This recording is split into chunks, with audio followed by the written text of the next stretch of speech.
रानी का अंतिम वचन। प्राचीन भारत के मालवा राज्य में राजा वीरेंद्र सिंह का प्रताप चारों दिशाओं में फैला था। वे केवल वीर ही नहीं बल्कि न्यायप्रिय और प्रजा के प्रिय शासक भी थे। लेकिन उनके जीवन की सबसे महत्वपूर्ण धरोहर थी रानी अन्वेषिका, अपनी बुद्धिमत्ता, सुंदरता और रहस्यमयी व्यक्तित्व के लिए प्रसिद्ध। राजमहल में सब कुछ सामान्य लग रहा था, लेकिन एक रात ऐसा कुछ हुआ जिसने पूरे राज्य को स्तब्ध कर दिया। एक दिन दरबार में अचानक हंगामा मच गया।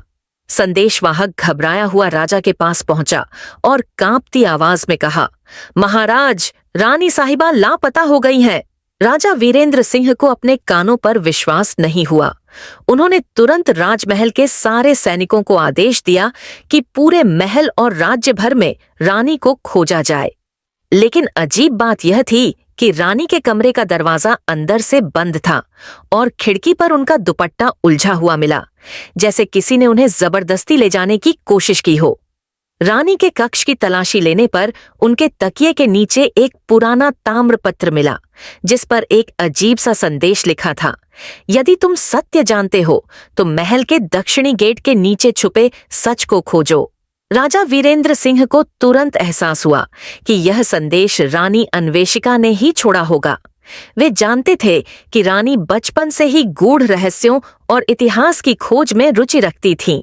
राजा ने उसी रात दक्षिणी गेट की खुदाई करवाई। कुछ ही देर में वहां से एक गुप्त तहखाने का द्वार खुला। तहखाने में घुसते ही दीवारों पर बनी चित्रलिपियां उभर आईं।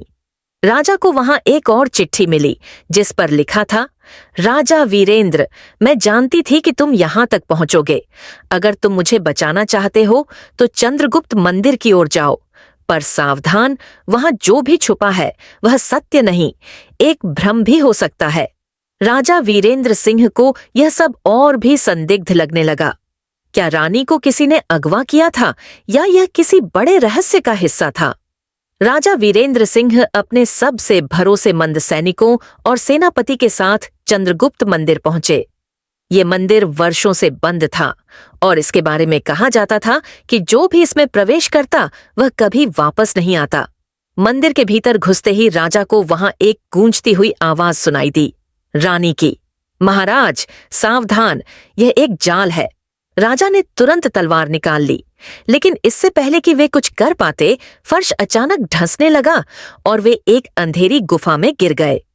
वहां उनकी आंखों के सामने एक ऐसा दृश्य था जिस पर विश्वास करना मुश्किल था।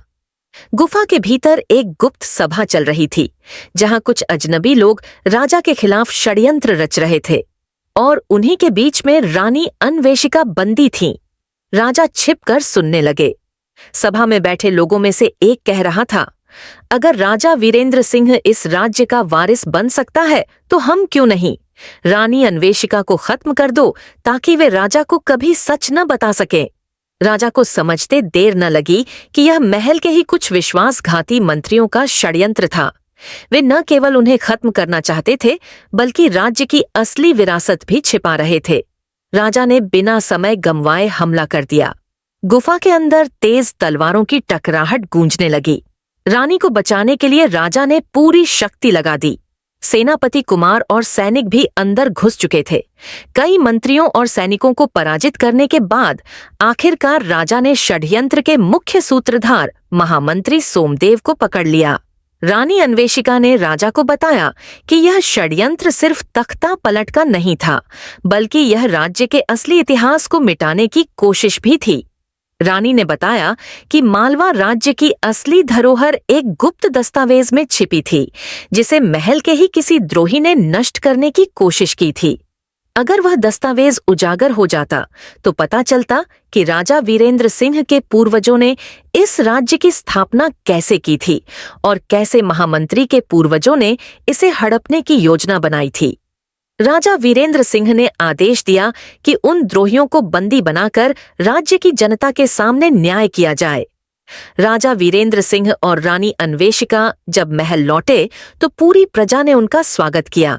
इस घटना के बाद राजा ने मालवा राज्य के इतिहास को संरक्षित करने और गुप्त दस्तावेजों को सुरक्षित रखने के लिए एक भव्य ग्रंथालय, लाइब्रेरी बनवाने का आदेश दिया, रानी अन्वेषिका के साहस और बुद्धिमानी की कहानी पूरे राज्य में फैल गई।